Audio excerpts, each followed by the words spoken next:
आबे उतराही या रात या साजा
अपना सब घर वाला से कासम पूर्ण भान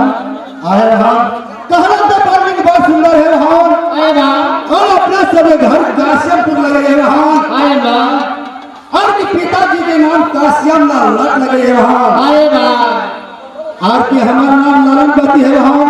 और तोरा सब के नाम की लगे है भान हमें सब मिला ने गगन बात है रूप बात की बात हुई सह करे भान आए भान जय दिल से अपना सबके और छावा बहन है भान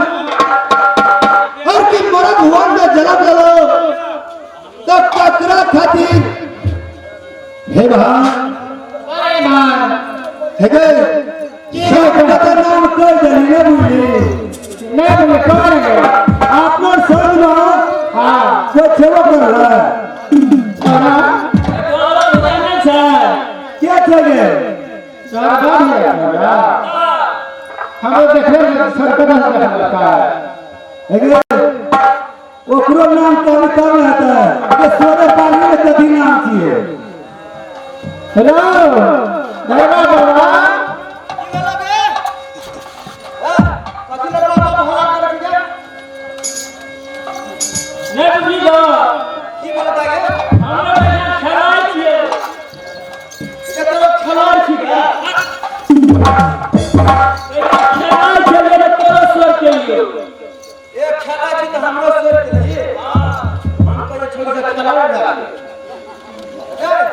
अरे बुआ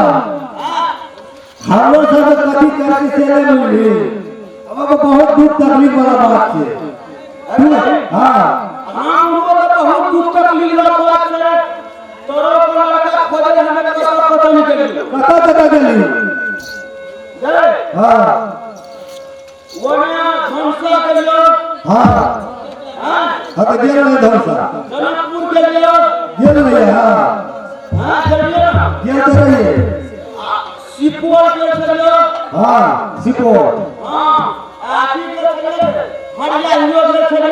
हाँ हरियाई नेशनल हाईवे चले तो लड़का ताकेले कतो दे चोकतो कतो आ सब तो हियो के चले सब तरी मतलब हमें करते रे अपनी ये तो सिरहा हाँ सिरहा तो चाहिए हमरे नाम के सिरहा हट ओते दूर दिया कसबो लगाता लियो तो जो लड़का ने भेटलो कतो ना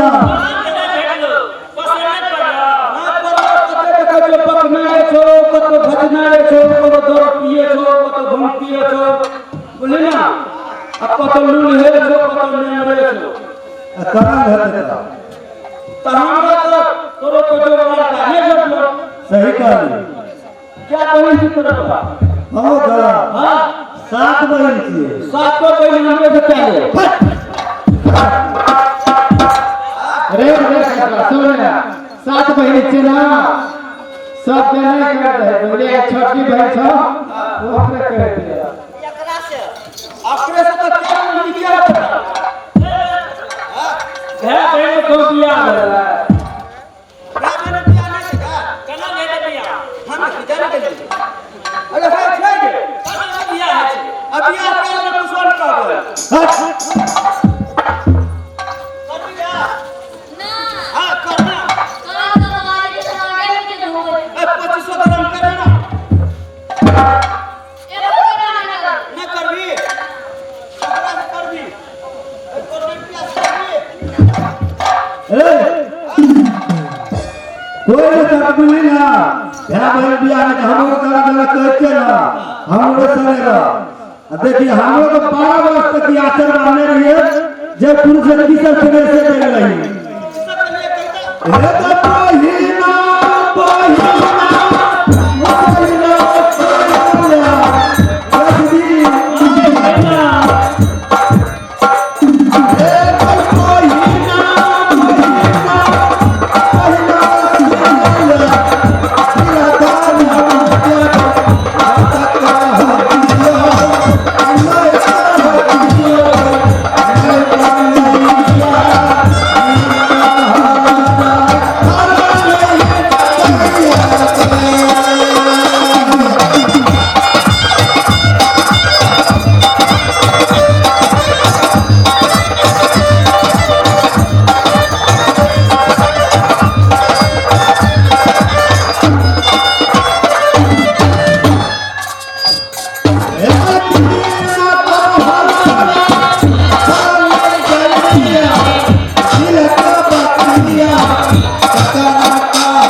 ये अपना सबके दर्शन में दे रहे हो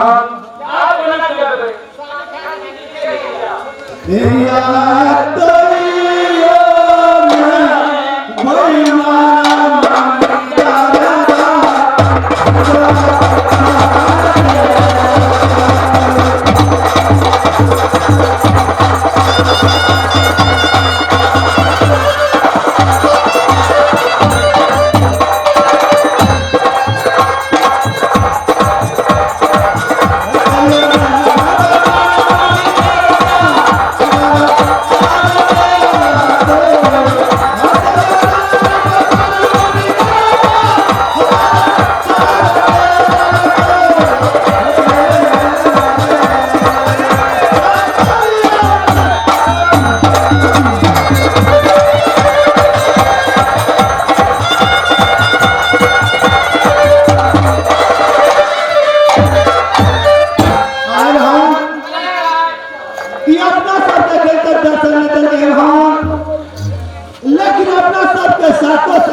सही कर रहे हो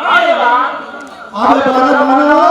भैया खुशी का महीना अबे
चल तोरा भूत लग गया तो मार चलना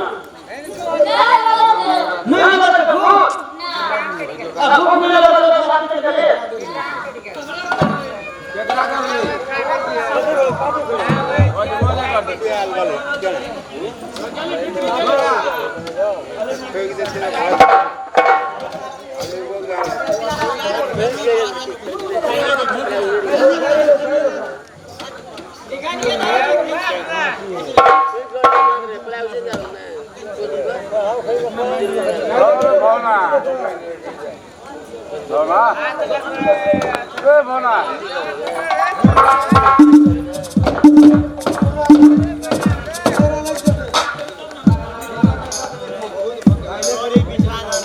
गाड़ी पीछे ठीक है देखिए गाड़ी पीछे लग रहा है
ओम तनयाय नमः ओम धुतियाय नमः ओम तनयाय नमः ओम क्षितियाय नमः ओम धुतियाय नमः ओम क्षतियाय नमः ओम कंठियाय नमः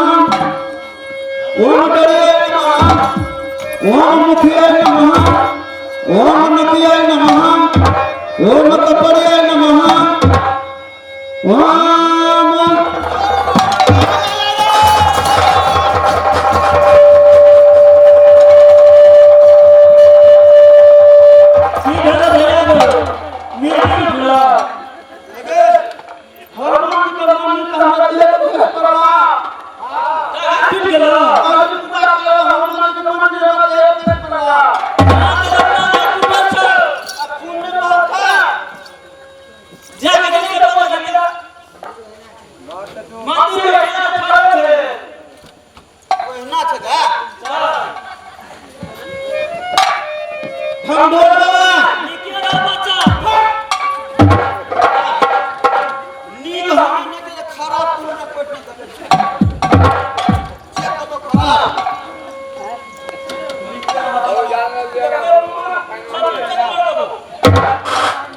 देखा क्या जोगी महात्मा कि कोई भी प्रणाम करेगा तो ओकरा आशीर्वाद मिलेंगे हमारा के आशीर्वाद भैया पति देखा आशीर्वाद आशीर्वाद हाँ कुछ आशीर्वाद चाहिए कोई ना खराब किया आशीर्वाद है सबके ठीक है सबके ठीक है सुनो भैया कि तो सब के लिए अल्लाह का बाबा हाँ हमें तो बोल दियो तू आशीर्वाद दे हमारे बेटा को आशीर्वाद दे वो पूरा आशीर्वाद दे बेटा हां हमारे बेटा को देगा हां बेटा को तो कौन आशीर्वाद कर अरे मांगो तो कबे नीचे हवा का के हमरा से मांगा भागो तब प्राप्त कर सुन गए जो देखिए हमारा पास टाइम नहीं है बोलिए ना ये सब के सब जो जल्दी बता हाँ ये हमारा पहली सच्ची है चालू मांगो ना तोड़े पड़े क्या ये रास्ता में करा हमने तो जोगी फकीर का साथ में है ऐसे जोगी फकीर के संग में ना कर जोस्ती को पूर्वा संग चल लो तो नहीं है पूर्वा पूर्व पिछले पर से मूल को बना है सब जगह थोड़ा सा ना करते हाँ आवाज देने दे आवाज देने का नहीं महाराष्ट्र में अपना बात कर दिया बोलिए ना अपनी मार का जो झूठ बोलो बाजार करे बात तो गद्दार बात के करते अरे एक नंबर चोट पर एक नंबर चोट पर हां ये तो हर राज्य से जो शासन करे छ हमें राज्य हमें शासन करे छे अल्लाह बताओ की गई था सबसे पहले तो अपन नाम पे काम के पड़ता बजे हम अपन नाम के काम देखा ईरान अच्छा ये थोड़ा सा भी हम धर्म के मान मानेंगे माँ और बहन समान मानेंगे हमें दुनिया संसार में देगा जी अगर थोड़ा सा भी हमारा नाम पे काम तो है जाता कोई बात नहीं हम बता लेकिन दीवान अगर हम अपन नाम पे काम बता रहे तो थोड़ा सा ये तो भाग्य पे आके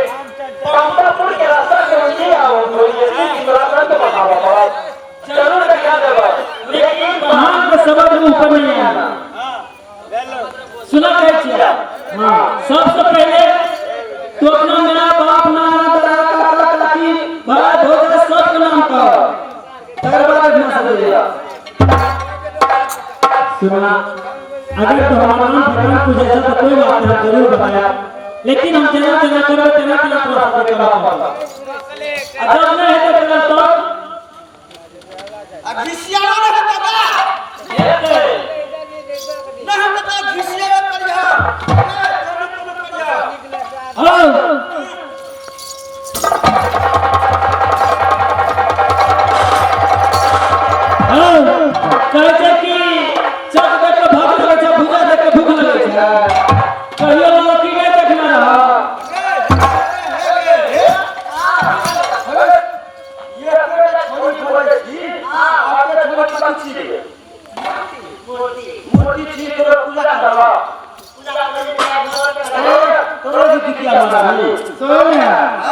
ई छोटे का छोड़ के ओकरा कुछ भेटल छै सबसे नहीं भेटल से हम चुपचाप बैठल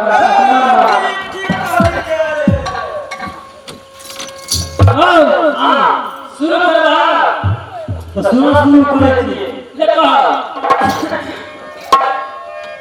गए डांस लगा भेटल छै ओरे ले अल्लाह पुरो का टीवी के बनाई है तो टीवी होते तो हम तक ओए टीवी लगा भैया हम नहीं भेटल छै बकरा अरे हम याद तोरे अल्लाह पुरो का वो है हम हो दुनिया में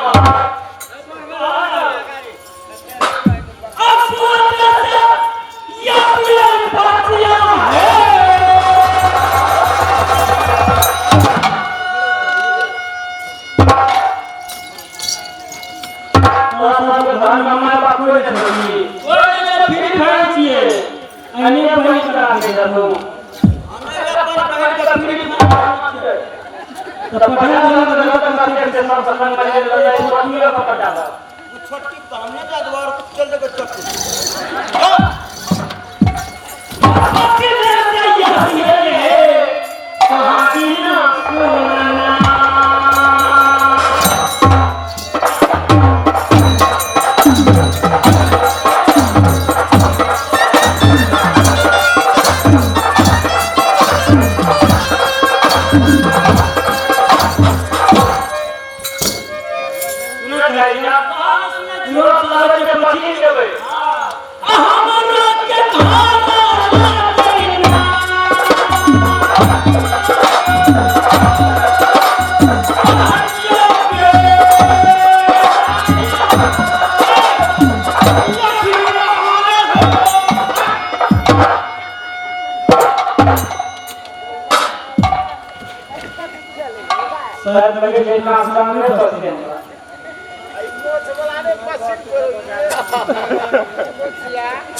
अब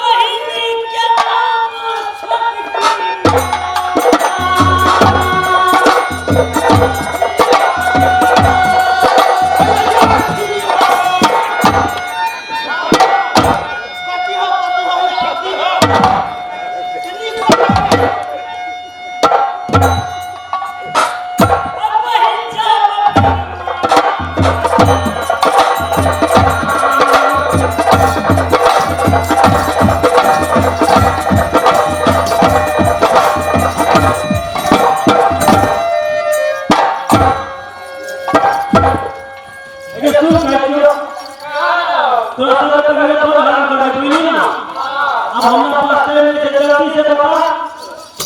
या कि पापापुर के रास्ता कौन सी है? हाँ कहते कि जैसा तू भी घर से परम पकड़ा असो से खीरा खा ले लो पेनी मिट्टी सब का नाम कह दे तो अपन नाम कहां का होगा? ये बताओ तो अपन नाम पहले कहा ना हमारा नाम कहा पड़ा के पता ना अब हम लोग के ये नाम के पहली गाय भाग दिया भाग लगे चलेगा बहन के जाओ वो के ऊपर कहा ये तो सब पहले कहती भाग दिया भाग ये नाम है माता जाना करे बाप के बहुत तेरा माता अगर मार पीट कर दे तेरे बाप के बहुत माता का वैसे ऊपर कहा अरे हम लोग के ये नाम के मौसी तोरे मौसा के बहुत से मौसी कहै छी लाज शरम नहीं छौ वही सुपर कही आओ सुपर आओ आप समाज में रहते की कहो या मां कहै छी बहन कहै छी मौसी कहै छी लेकिन इनका सम्मान नहीं रह गया अब हमर होते ये नाहुआ के कोट की भाभी की कहा तो अगर भाभी के जो के भाग पहुंचिया ला शर्म नहीं छो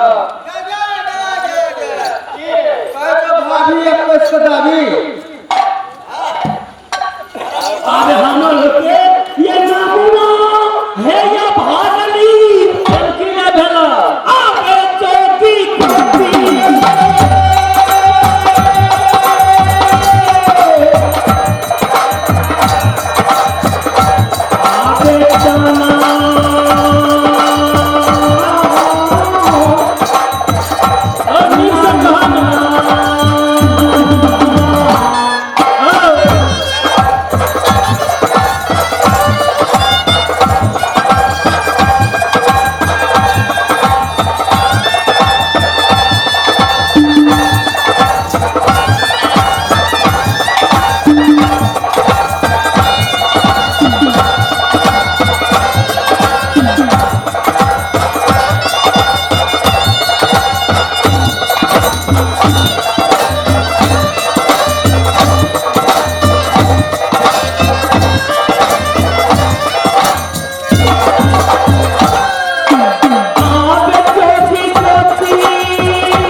देखो ये हमार नाम जोगी गोपी चंद जी, ये जल्दी से प्रसाद के रास्ता बतावा कि हमारे पास टाइम नहीं है कि बहुत देरी है चौगटिया रास्ता में गया है बहन।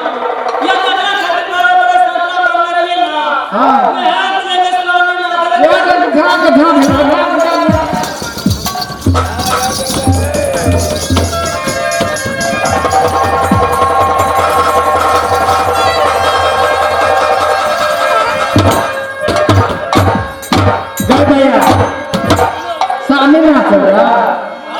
गाय सबके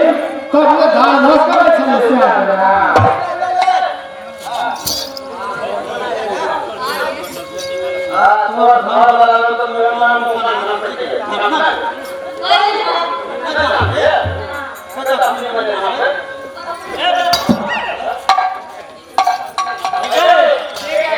चल स्वामीनाथ से गलती के क्षमा मांग।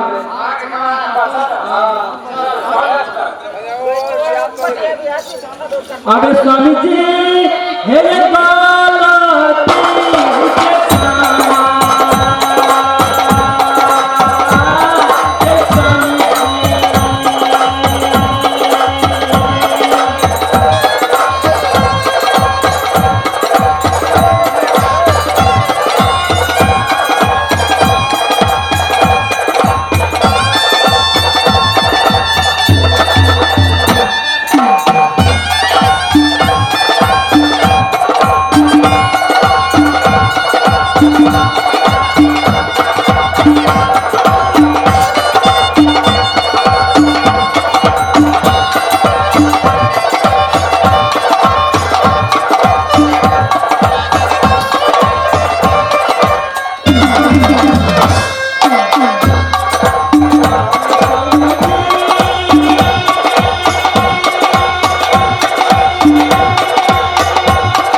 गए भैया गए थे गए मैं बिया शादी करो बोले वैसे तो उठा के पटक दे आ गए कोट में गए भैया वैसा करके छोटी से मजे में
बाप रे बाप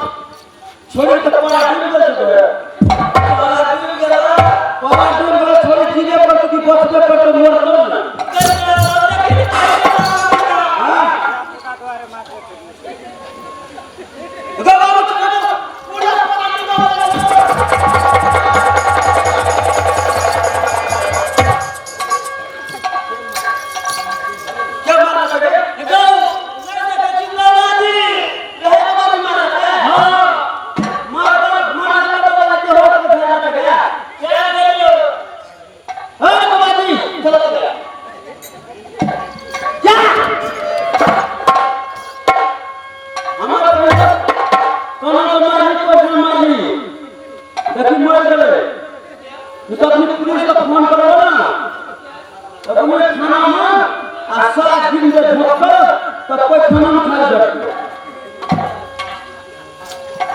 देखा हमारा कोई पता नहीं कि वो क्या करना चाहता मां तने के करना पड़ रहा है कौन मारने पड़ेगा हमारा कोई ठिकाना नहीं है ये है छोड़ के मार दिए हां वो गाड़ी ठीक कर तूने कर देखा भैया ना हम एक महात्मा जी ने जादूगिरी चीनी को बनाने वाला या करना तो मेरा कोई पता नहीं है भैया अपने बोल रहा है हां ये मार के बगेगा की तो अपने बोल रहा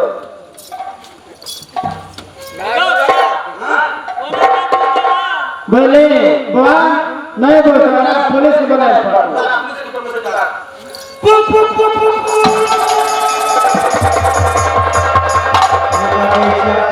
इस समय में तू पुलिस के मार बला भैया या बड़ा संकट में थी भैया और चौघटिया रास्ता में थी या बहान के दरवाजा लेकिन को बहान के दरवाजा चौघटिया रास्ता में पंपापुर के या गंगा के पकड़ाया भैया इस समय पुलिस के मार बला ये कोने तो बहान जिंदा से पड़ा भैया जिंदा होते हम क्या कहो तो कर भी हां भैया जरूर हम करो कर भी हां चलो तो बैठो वो तो जान पर मुड़ी लेके बैठते थे हम क्या कहे तो से कहीं हमार कहीं नहीं की तरह तो भाग के नहीं सोचा हम कटके मरा था अबे ना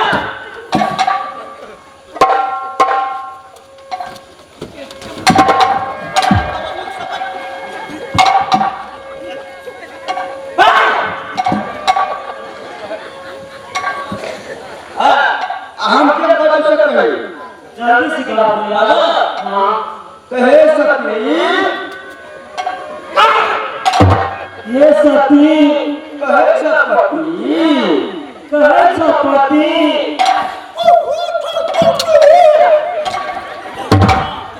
बड़ा कथा नहीं सकाए ना क्या करो भैया कहे सकती सती कहे सकती कहे छपति ताको एको रती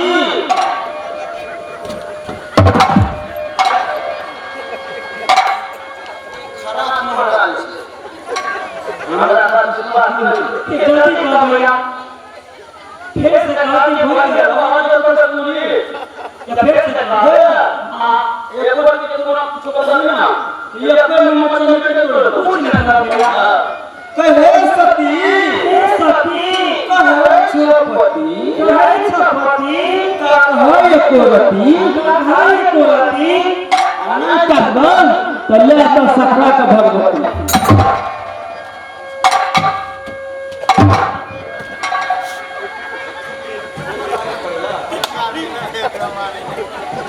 वो महाराज को पास पड़े वो महाराज चक मचला ये सती कहे छपति कहे कोरती अनंत भगवत लगा जब भगवान से भगवती हटते ना तो मुंह पर उठ गेले छवि उठ गेले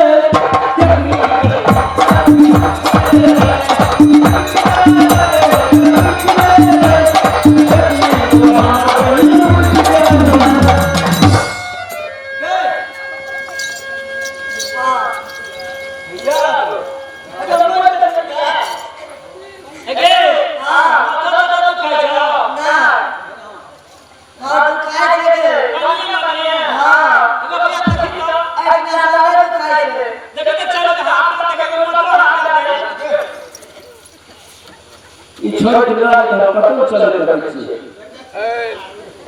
हम ये नंबर रखिए छिए डॉक्टर सत्रह हम 5% हमरा में दिए छी अधन में एक नंबर रखिए हम के धामी के पकड़ डिबिया का फूल देते ते पुतिया दे छे लत्ती को खा देते ते सीध जाय छे आ चीनी खा देते ते मीठ लागे छे तेल हम पकड़ धामी छिए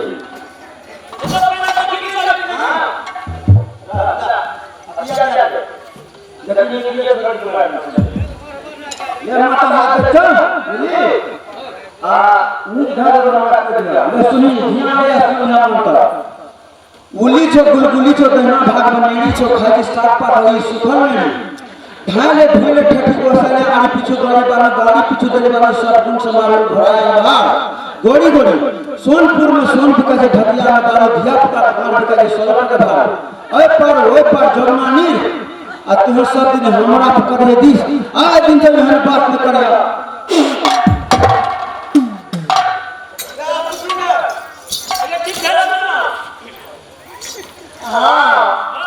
सुनो क्या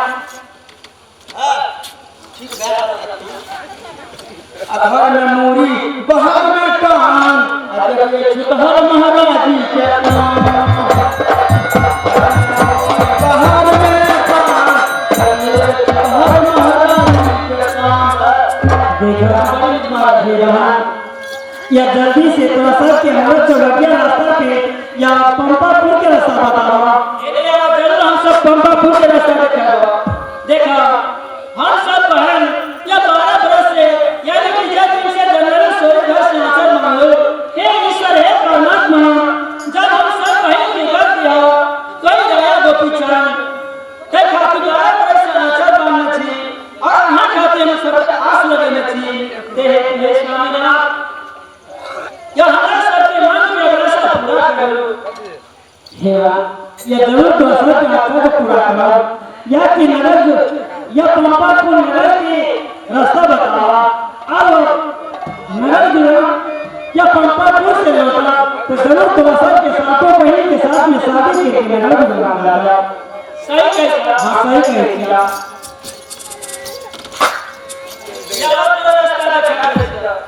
लेकिन है वो यहाँ में हमारा सब बुझला 12 बरस से आचर बांधे से स्वामी ना रहे खाते हे तू ऐसे तेरे हाथ से दीवार में आते कुछ दूर गया आने वाले दूर के मैं लगने वाले दूर के 80 जगह तक पंपापुर में लग गया अच्छा कोई बात नहीं जरूर हम जाएंगे सके वचन की जरूरत है हम देखा सुना चाहिए आप तेरा सब बताइए तेरा जरूर जाए आप थोड़ा सा के मान की जाए छे अपन भाग के दरबार ज्यादा लोग के ताबत तो सब कई जगह पर गया लेकिन सब परिवार सब के देख गए अपना सब के जल्दी चल अबे बहिनी हे भागल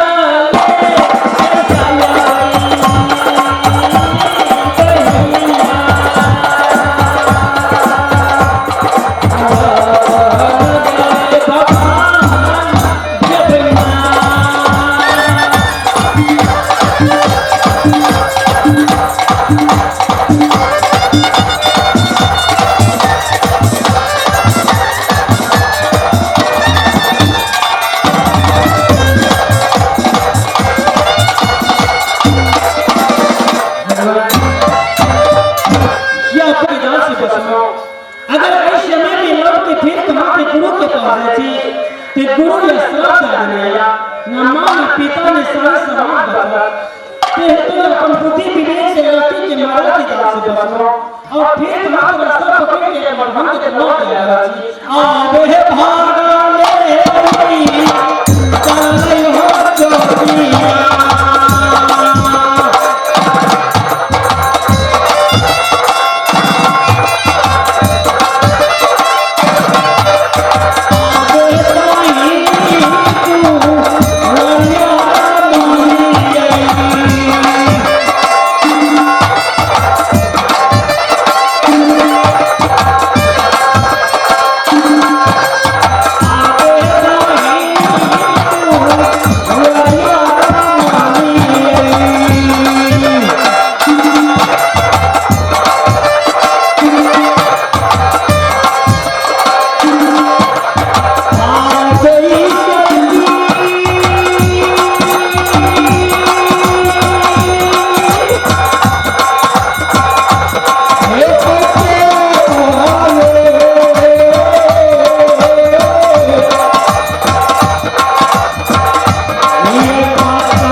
हो।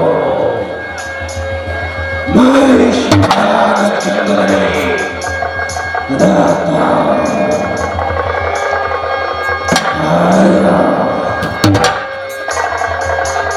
इंद्र की श्राप से मैं राक्षस हो गया।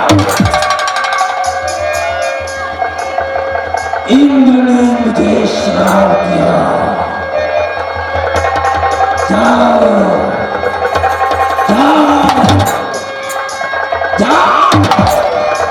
जाओ तुम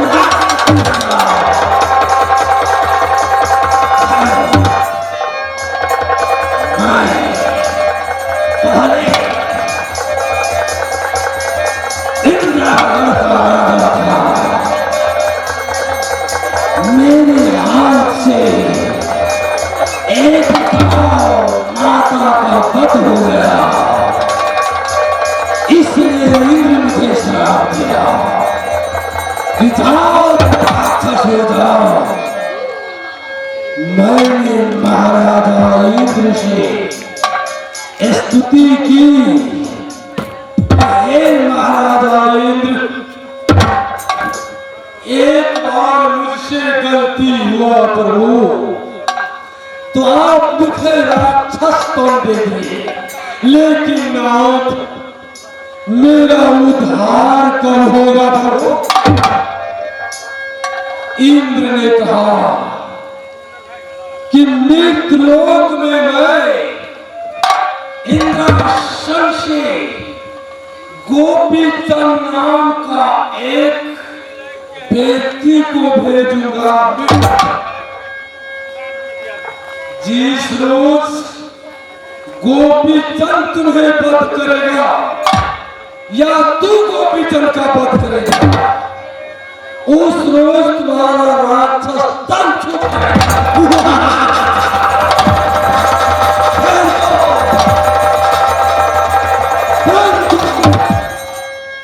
मैं 12 वर्ष से इस जंगल में गोपीचंद का राह देख रहा हूँ। ना जाने कितने वीर को मैं वध कर दिया, लेकिन आज तक गोपीचंद हाथ ना लगा। ना जाने ये राक्षस तन मुझे कब छूटेगा। मैं इस रास्ते पर कुछ देर आराम कर लेता, उसके बाद दूसरे कमरे में जाएंगे और जो शिकार मुझे मिलेगा उसी भाव पेट भोजन करूंगा।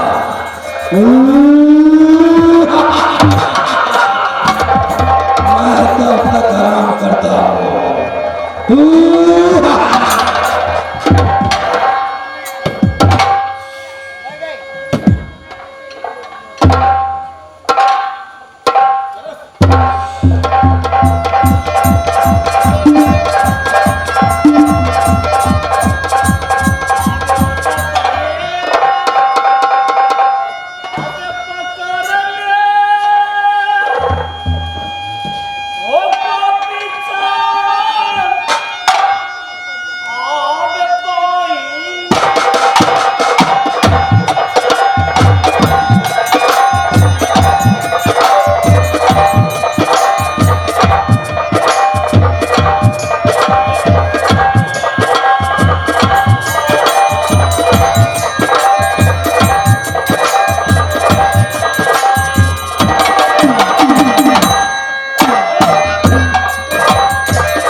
गुरु ने कहला कि रास्ता में अगर कुछ संकट है तो हमरा फुकाया। एक लड़की सब माया के जाल लगने चाहिए, अपना बुद्धि और विवेक से लड़की के माया के जाल से बचो। और यह कुछ देर चलना के रास्ता पे देख पहुंचे एक राक्षस से क्या कोना के राक्षस रास्ता रोकना या कोना के राक्षस के रास्ता के कैद के राजा यह सब लगे या प्राण ना बचा के राक्षस के पास आगे माता जी एक बेटा के यही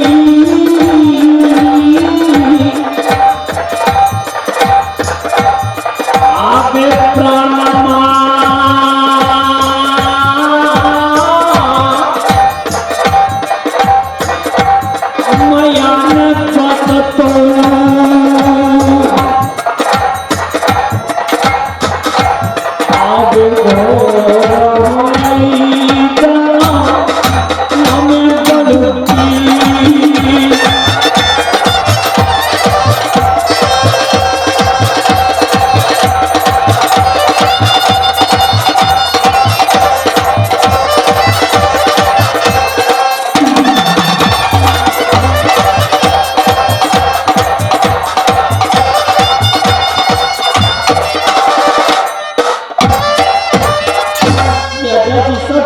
प्रणाम करा यह जरूर योगी महात्मा भी राक्षस की दादा है और रास्ता छोड़ दे कि हम अपना की तरफ चले जाए।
मैं नींद में सोया था, लेकिन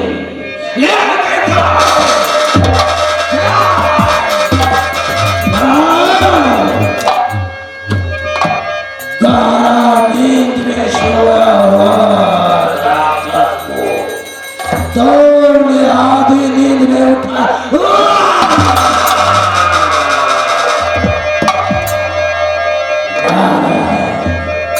बतला बतला तुम कौन हो?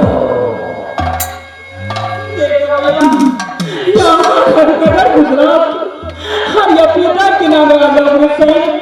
और माँ के नाम माता मैंने बहन के नाम मांगिया आप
भैया रास्ता छोड़ दीजिए, मैं यहाँ से कहाँ पे दूसरा गाँव चला जाऊंगा। छोड़ दूंगा, अवश्य छोड़ूंगा, लेकिन मेरे साथ युद्ध करना पड़ेगा। जाओ उतारो उस लकड़िया को, हटाओ उस पटोरिया को, निकालो से, हटाओ घर को।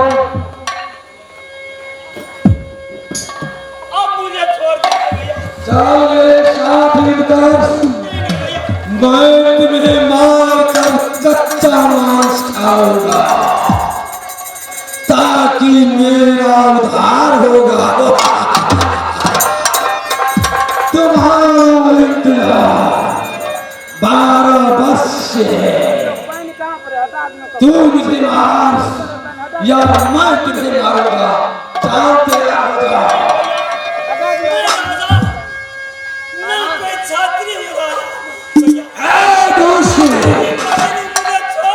भैया भैया क्या करता?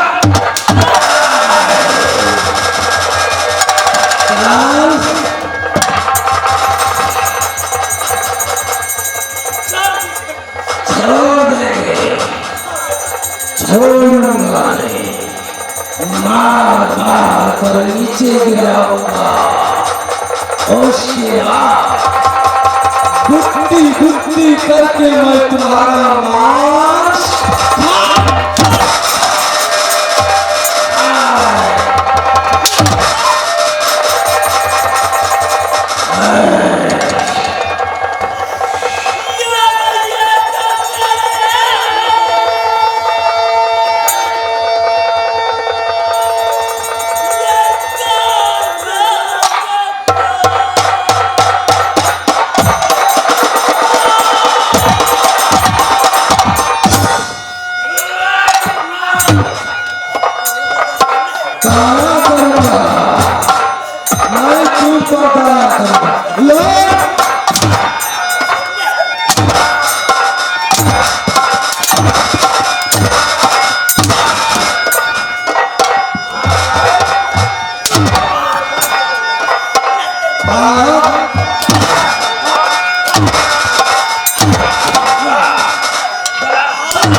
किसी से मिलना है तो ठीक है उसे बुला लो, परंतु अब 3 बार हो गया, अब मैं तुझे जिंदा नहीं छोड़ूंगा। चाल किसी को बुला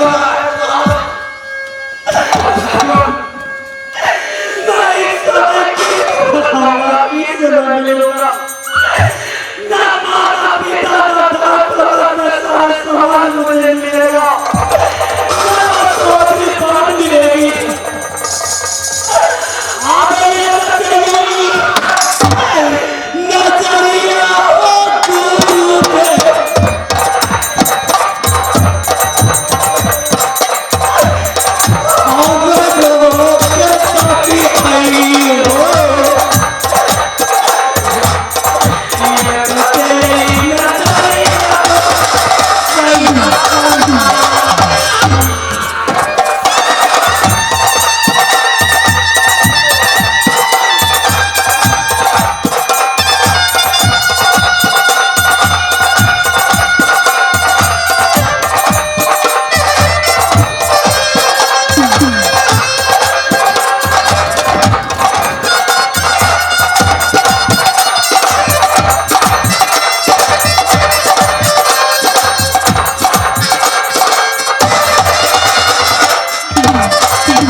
क्योंकि मेरे वचन को मान करके तुम पापापुर जा रहे हो पुत्र। इस समय तुम्हारे त्राहिमाम राक्षस ने घेरा है। त्राहिमाम राक्षस बहुत बेविशाल राक्षस है पुत्र। तुम्हारा मांस खाने के लिए 12 वर्ष से तपस्या इस जंगल में करके आया है, क्योंकि इंद्र का श्राप से इसका राक्षस तन पाया है। ये तुम्हारा मांस खाकर अपना मनुष्य तन पाएगा पुत्र, ये तुम्हारा दान नहीं छोड़ेगा। इसलिए पुत्र मेरे वचन को मानो और सिक्की का 3 धनुष बना करके इस राक्षस का वध कर डालो पुत्र। इसी में तुम्हारा भाई है पुत्र।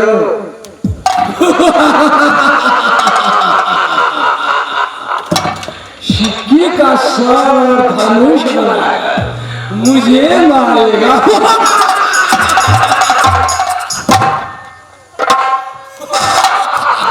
कदापि हो नहीं सकता। चाल बड़ा सिक्की का 100 धनुष, चाल मुझे बात कर।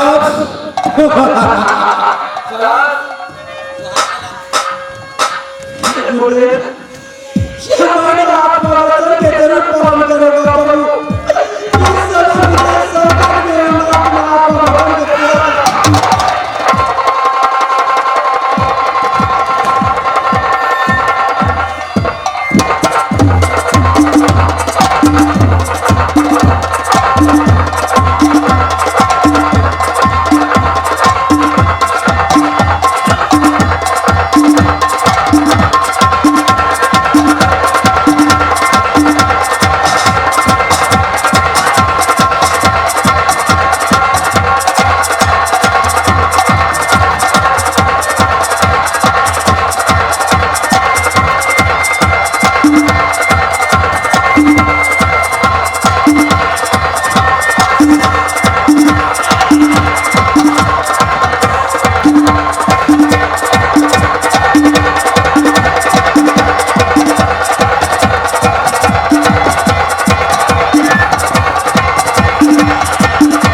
मुझे विश्वास नहीं हो रहा था। इसके गुरु में इतना ताकत है, इतना दम है। खैर कोई बात नहीं, इसके हाथ से मैं मारा गया कोई बात नहीं, तो पर भी मेरा जीत है।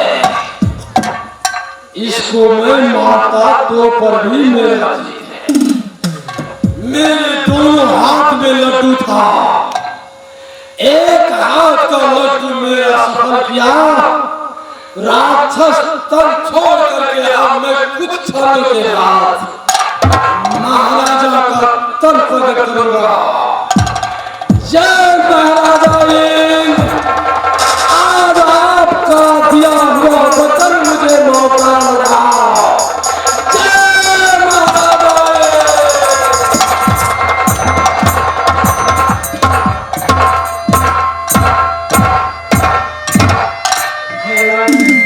गुरु ने समय और गुरु के वचन के पालन करने के लिए खास की मानना हो। आप फिर कहा कि धर्म के दरबार पहुंची, अब कुछ देर चलती जरूर धर्म के दरबार पहुंचा। आप देखो देखो हम भाग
क्या कहा गए थे नगर गुजरात, पिताजी के नाम राजा गुरुशेख, माता के नाम सती मैया। अब लागे छई ससुराल के दीदी, अबे पापा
और पूछिए मंत्री की और दरबार में मंत्री की देख रहा छी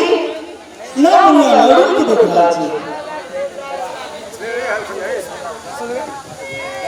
अब कहां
न एक कोनो समाध न के कोई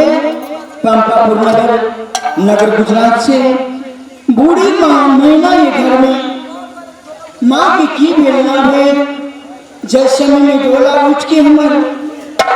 डोली भी विदा भ के आवा रो पंपापुर नगर में एक बोरा गोपीचंद में पैदा लगा एक हाथ में माने बांसुरी धूप की ग्राम बगल में भाषवी की झोला कि जैसे में मेला पंपापुर नगर के जन्म में लगा के उधर हम कैसे आया कल या परसों या अभी तक लौट के नहीं आया या भगवान कि एक दिन की खातिर हम जब माँ का महीना की भेंट करा के रास्ते नगर गुजरात मंत्री की अगुवाई की मना के स्वामीनाथ में गए जंगल शिकार के लेके रास्ते ताकि बीच में हम जाए अपने माँ की महीना की भेंट करके जरूर चले बहुत जल्दी में मंत्री की बोला रची और नवीन की बोला रची अकिया हे गनु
कि दिल में होश नहीं है माँ जिंदा है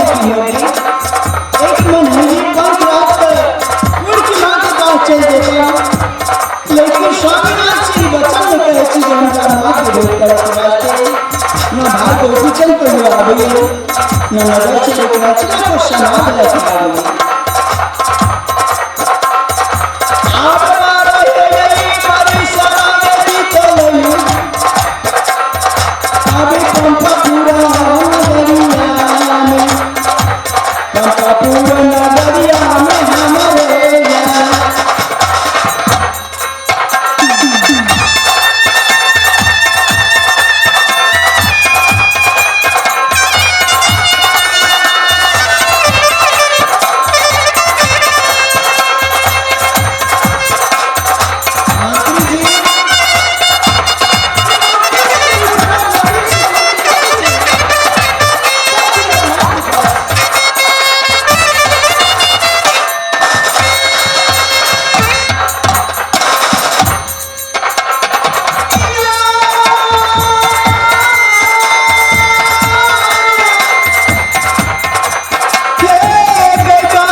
आ गई हमें ये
हे डरो क्या नहीं हंसी पूछे के लिए मैं बोले क्या नहीं इतनी देर से बात कराई छी कि अंदर में की करे छी बुद्धि में मंत्री कहाँ है ये मैं हाँ एक महीने के काम दे छे खाना पकाना अंगना घर के काम करना ठीक है बना के देखना और सब भाई काम करना है और मंत्री तुम्हारे जाइए ये पता नहीं शायद खेत पता देखे खाते के लिए या नौकर जाकर दोनों के लिए अच्छा ठीक है सुनो कहची कहा मैं कि हमारा नगर गुजरात से है कि पप्पापुर में 12 वर्ष बीत गए कि हमारा संगीत में लिया कि माता मैना ने नवरी की साथ लगाया संगे से निकले कि माँ एक समाज लगे कहीं है कोई कि नहीं कि दिल में विश्वास न बढ़ाने माता मैया की कुछ मांगे कि पिताजी उग्रसेन की कुछ मांगे क्या अभी तक मन में क्या नहीं कि कब जाके माँ मैया के बैठ कर तो 12 वर्ष बीत रहे पंपापुर नगर में क्या हमें शक्ति बीरमा की न भाई को बेरे हाँ एक दिन जरूर महाराज जरूर एक दिन हार लिया मिल गए और माता पिता के बाहर या माता पिता के पीछे बहुत देती है तो जरूर कोई न कोई समाज होते जरूर देती है मिल गए सुनो कहती क्या ने स्वामीनाथ ने गेले शिकार खेले की रास्ते जंगल ताकि बीच हम मंत्री और नौकर की रह देची और जाची मां मैया की भेंट करके आया और तुरंत बहुत जल्दी में लौट के चले जाके स्वामीनाथ जंगल से शिकार खेले गया हमारा छुट्टी दिया एक रोज की नाम है इन छुट्टी आगे ना दे सकै छी कथी छुट्टी दे सकै छी हाँ। महाराज के लिए शिकार खेले के वास्ते अगर यहां चले में नगर मिलाम अगर केस से लिया महाराज साहब बुद्धि मंत्री या दुनिया रणी साहब हमरा सब को खिसियाते हैं कि पर महाराज के आगे के दरबार जा मंत्री का है जंगल गेलेज की खेत गेलेज कता गेलेज हमें गए हाँ या मंत्री खेत के ले या हम को लावे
के दरबार में चले आप किताब के बीच के एक स्वामी निष्ठा के लगे या दुनिया संसार में एक बेटी हम छी या हमारा माता पिता पति माता है ते हम मंत्री के बोल रही कर्म विभूर सागरा हिरामती की दे हाथ पसारूं कुछ ना मिले यह कर्म की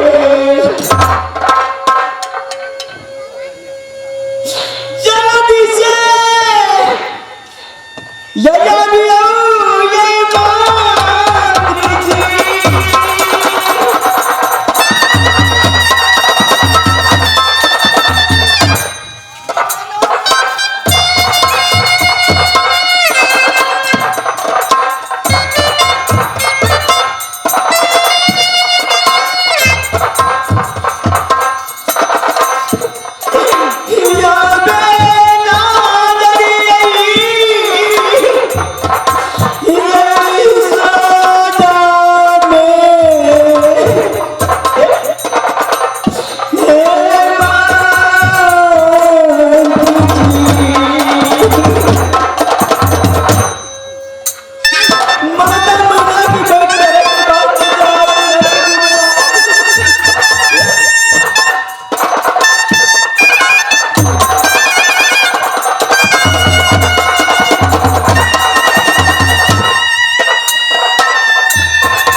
भेज कर गाँव ची स्वामीनाथ गेले जंगल शिकार केले के वास्ते ताकि बीच हम चले आए। अच्छा सुनो भाई, क्या दोनों व्यक्ति क्या महल की रखवाली करूं एक दिन एक रोज। कहले तो बड़ है तो भैया महाराजो तेरे शिकार खेलेला हम का मेरा हो हम तो सोनिया मंत्री या नगरिया आदमी नहीं हटे का तो ठीके छे देखियो सब तो भले रहे छे आ हमरा सुदूर के सदर सरकार खेत तरफ निकल तो कारा मुल्क डके छे कोई सर मरना आवरा छे हमरा बुझाइया आ बसी ने दुई दिन रुको अच्छा तो वहां फुर्सत दोगे आ टेंशन ले लिया मत अब सुनियो ये बिरतिया हे मंत्री आबेरा पानी तुम्हारे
दुनिया विश्वास करो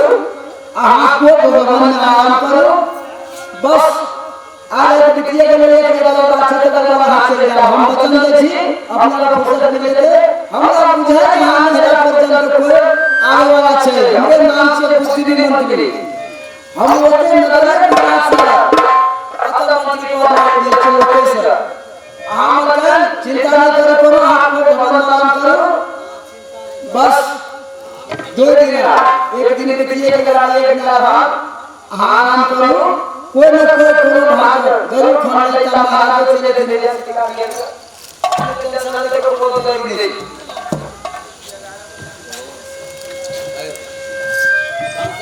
रामचंद्र मानस गेले सिया जी के संग हो गई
देखे चतुरा मंत्र लगे चतुरे पर आगे मेरे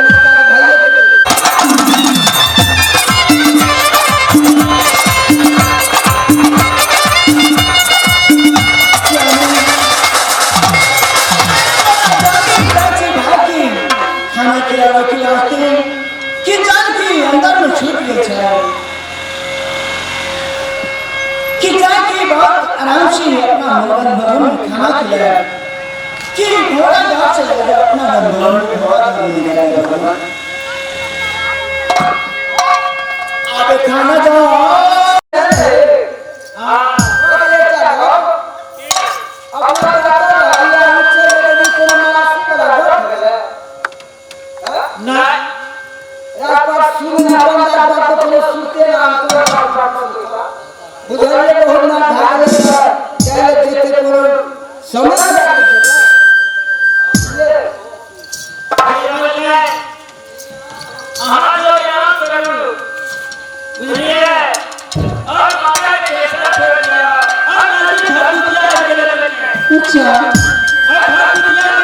हेलो सिटी दो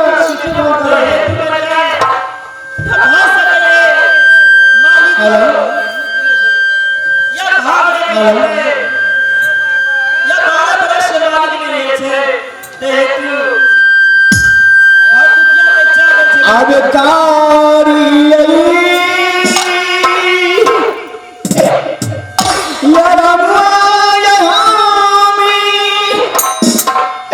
अपनो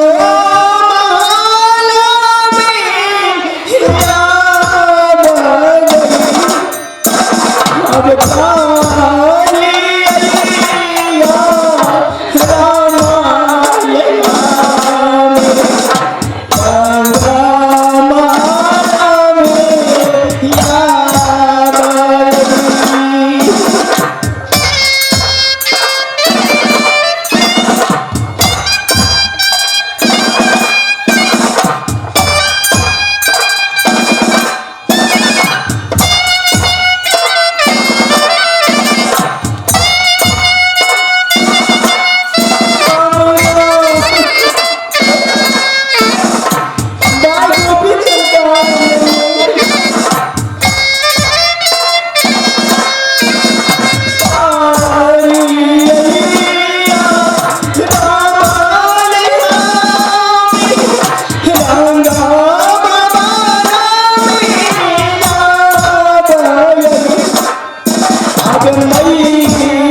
या गुरु के वचन के पालन करेंगे। या गुरु ने कहा कि भगवान के हाथ से मुट्ठी भर भीख लेके कहा कि हम यावत के पास करेंगे और या गुरु के वचन के पालन करेंगे। भगवान के जवाब देना ये रास्ता में बहुत दुख दर्द पहुंचा और यह दुख दर्द का समाधि करना दरवाजा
भगवान के दरबारियों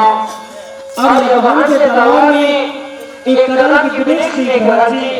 और कर आसान की विदेशी की जरूर बनवाया आदमी के झालों की आसान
मंत्री का पद पर काम कर छे आदमी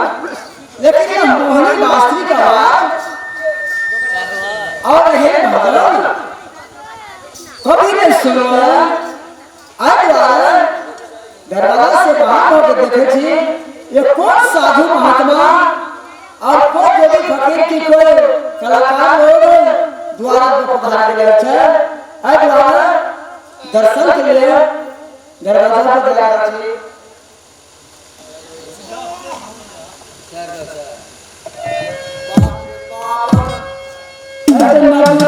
साधु बाबा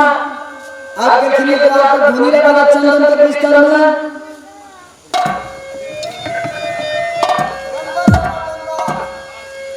ये बाबा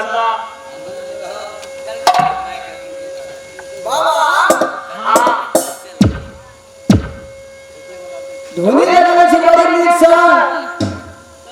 कौन कारण से अच्छे भिखारी करे वास्ता लेकिन तोहर मोहनी का बांसुरी का आवाज तो रंग भाव तक पहुंच गया रंग भाव को बुझे आवाज अब बार हम बाहर निकले देखे के वास्ते तो देखे एक साधु महात्मा बाबा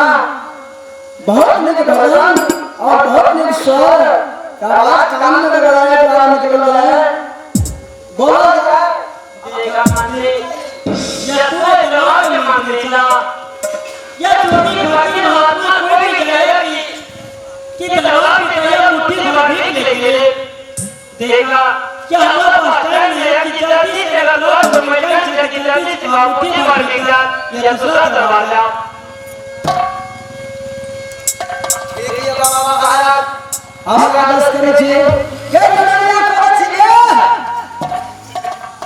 भगवान जी नहीं छबक छकी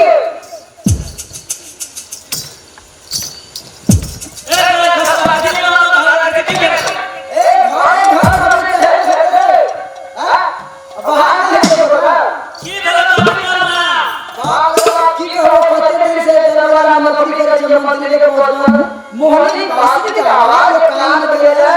अपने द्वार पर चंदन के बिस्तर में एक साधु बहुत नवयुवक साधु धुनी लगाया छे ओ भिक्षा कर लिया आदेश करे छे ए खसवा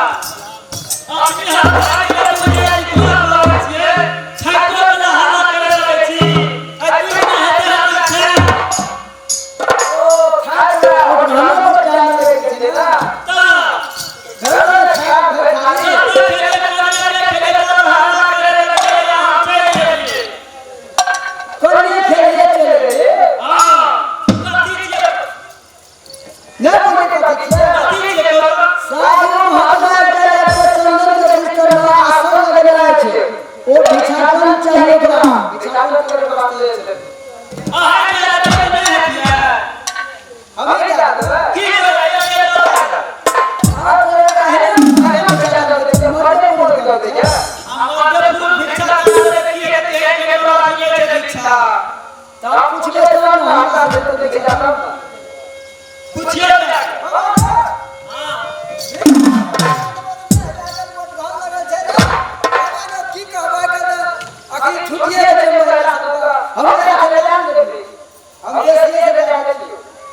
देखा मंत्री क्या तोरा घर में कोई माँ बहन छा की ना आ तो उनके के भेजा कि उनके से हम की हमें देगा ले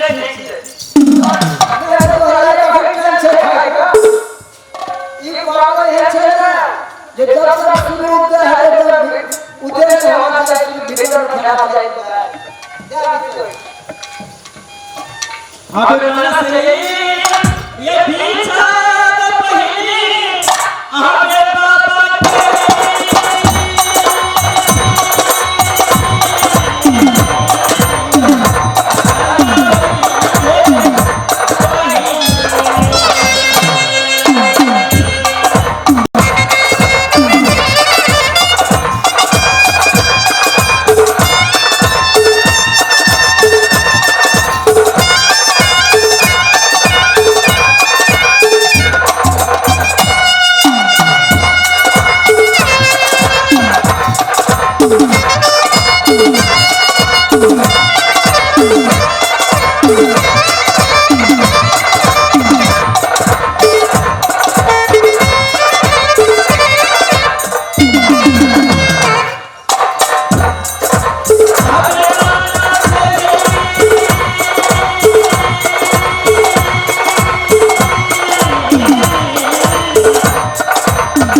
करने के लिए।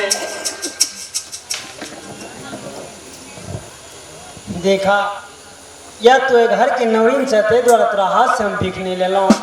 कि जा तो अपन मेलकैन के भेज दिया कि जरूर हम भीख लेके दूसरा दरबार जा। जय मैं सब ये हो बाबा बार ठीक बाबा इसे लगा के रानी भीख दे छिए। अगर मैं नहीं दे तू बोला तो हम लोग छिए। सुन पहचियो ये कथा है लागे के पहली पाली कुमारी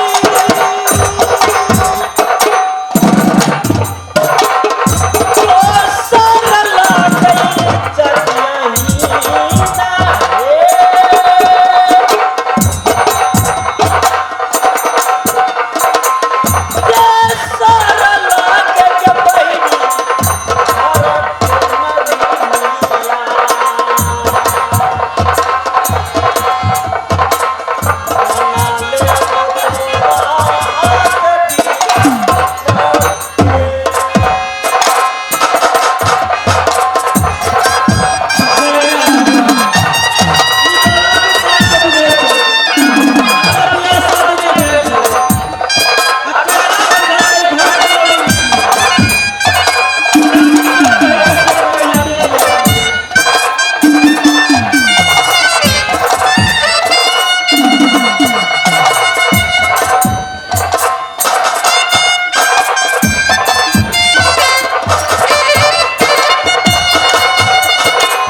बात दाढ़ी वाला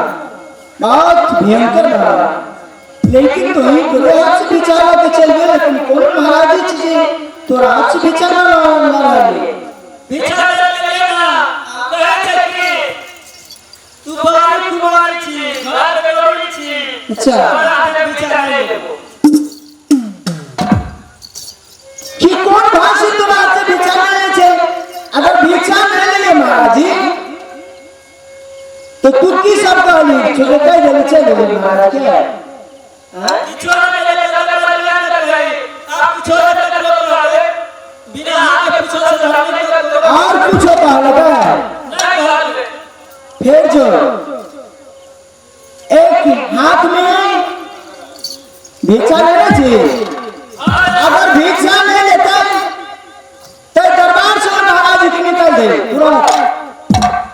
ए मालिक हमें सुन कि हमारे दरबार में मलका की शरत पर मानी चाहिए। जब से मलका से डर के मांगे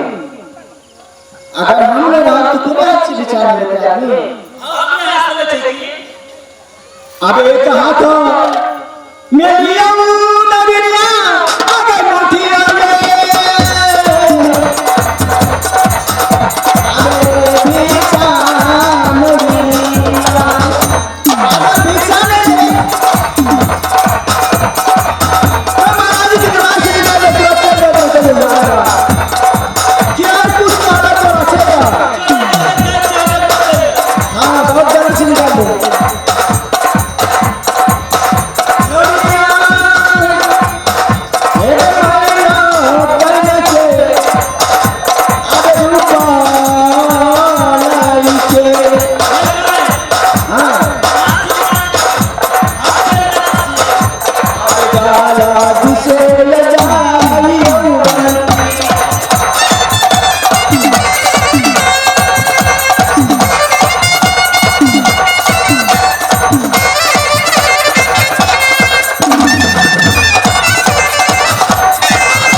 देखा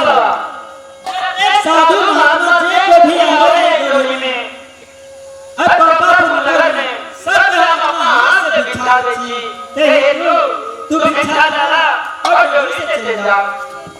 आबे यही ठाचा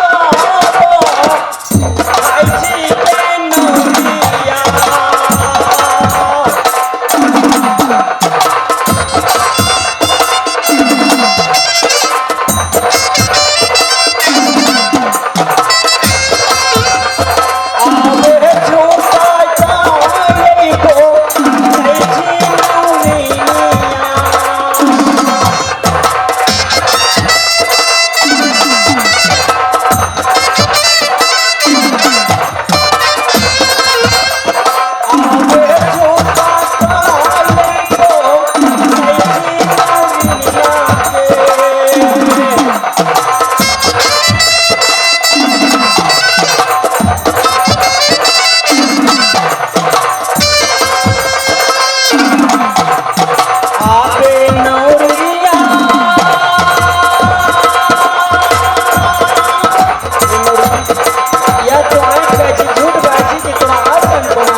तू भिक्षा दे के बोल ले कमजोर करे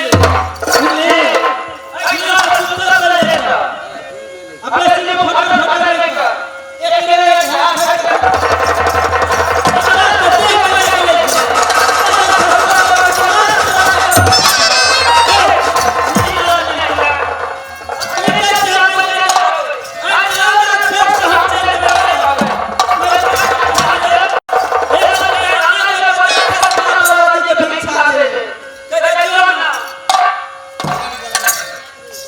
आगे बताएं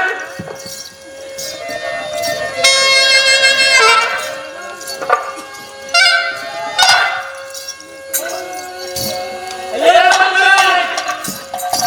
करना सब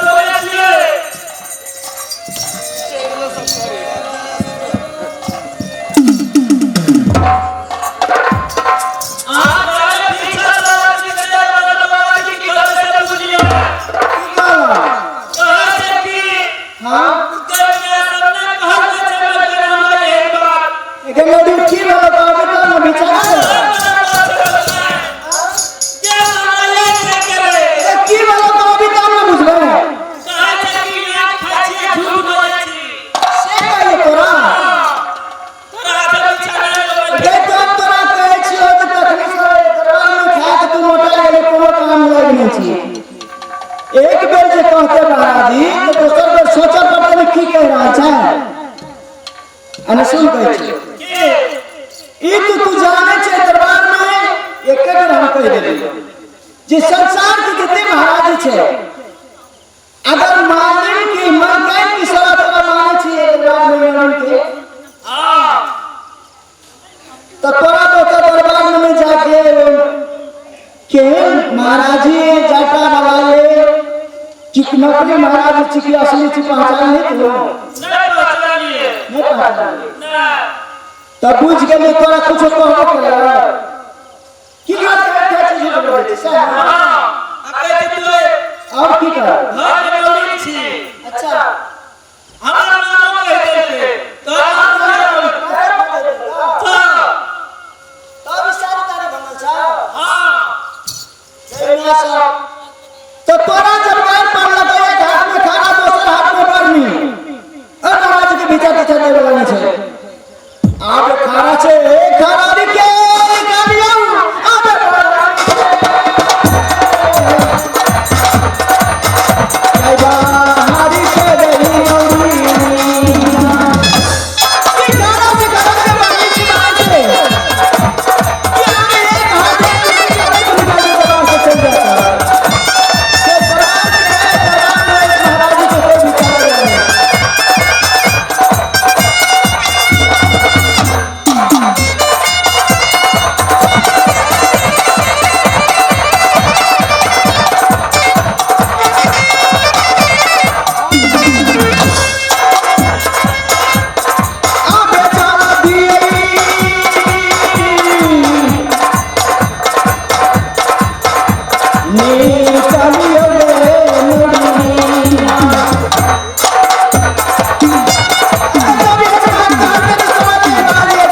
और कुछ कहना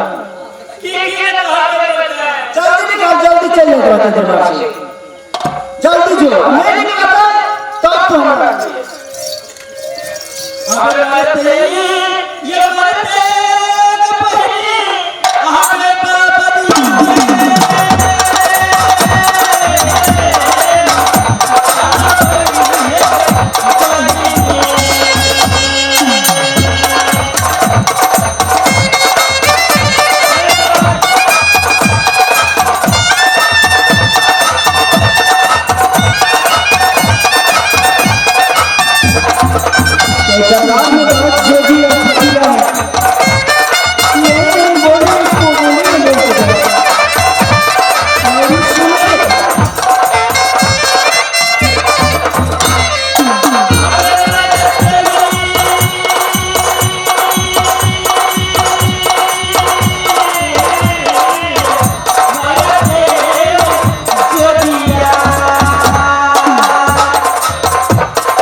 अगर तुम्हारा बेकार पूछे चला तो कर कोई बात ना कि हमारे घर में क्या पिता के नाम आला बोले या मां के नाम आला मेना और बहन के नाम भागीना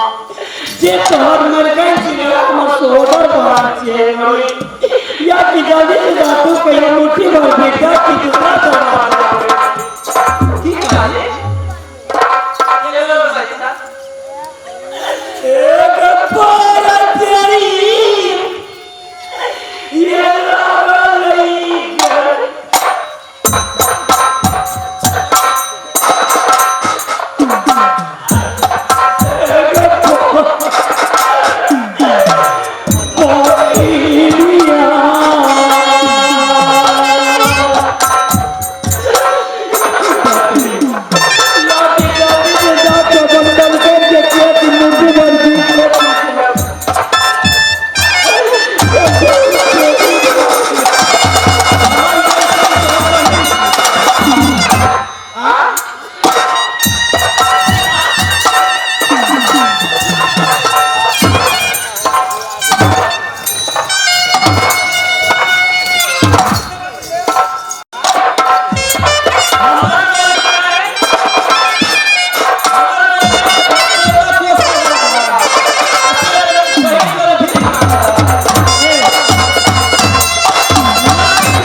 1-2 घंटा से तू बिला रहल छी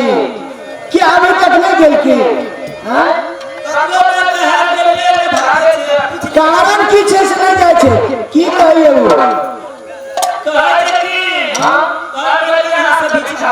अच्छा और की कह हां हां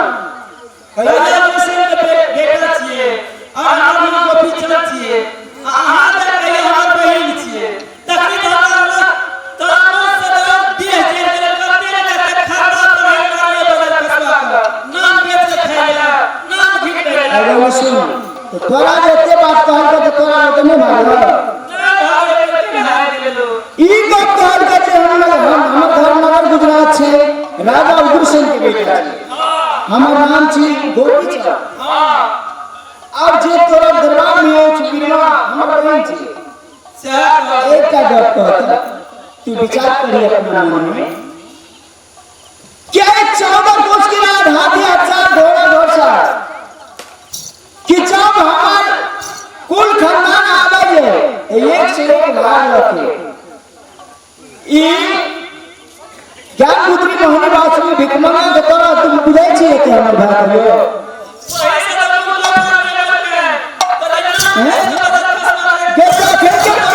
सखन के तोरा कहल तो तखन के तू हमरा कहे के नहीं आगे पड़े छै ना तू तब तो छेड़े के बात छेड़े के चला एकरा सारा तो नहीं जे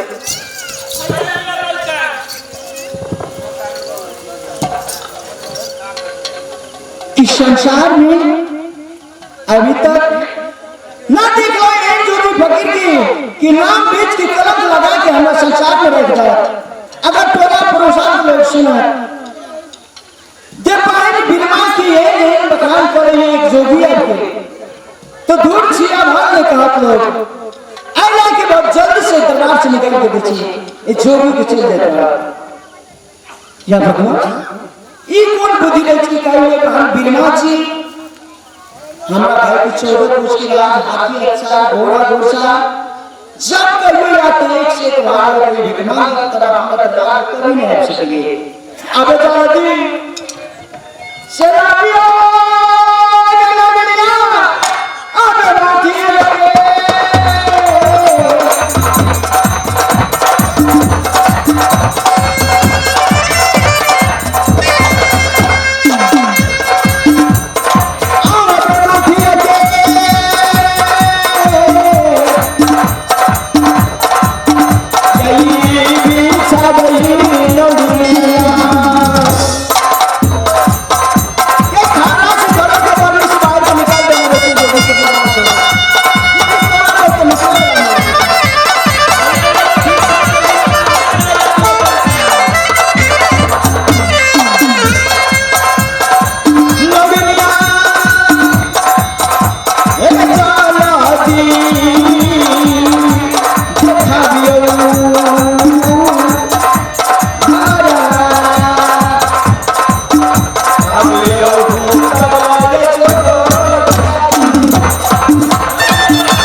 जोगी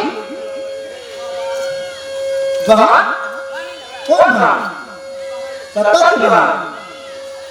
इके बोले छै वहां की शराब की बोले छै एक उम्र से पहला सिर्फ 2 भाई मिलने था एक सीना के तो सिर्फ 2 भाई बिना सहमान या तो हमने परेशानी चाहिए तोरा आव दसन क्या से नहीं काम है ये लड़की